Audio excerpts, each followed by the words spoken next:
কড়াই সর্ষের তেল দিয়ে পনিরটা হালকা করে ভেজে নিন। পনিরটা ভাজা হয়ে গেলে সেই তেলেই কেটে রাখা আলুগুলো ভেজে নিন। তারপর তাতে সামান্য লবণ ও হলুদ দিয়ে ভেজে তুলে নিন। তারপর সেই একই তেলে 2টো তেজপাতা, জিরে ও গোটা গরম মশলার ফোড়ন দিয়ে নিন।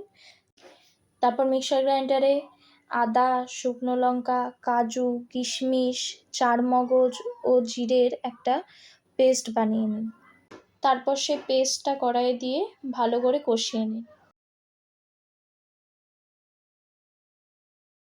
তারপর তাতে স্বাদমতো নুন দিয়ে আবার কষিয়ে নিন। তারপর ভেজে রাখা আলুগুলো তাতে দিয়ে আবার কষিয়ে নিন। পরিমাণ মতো জল দিয়ে তারপর তাতে ভেজে রাখা পনিরগুলো দিয়ে দিন।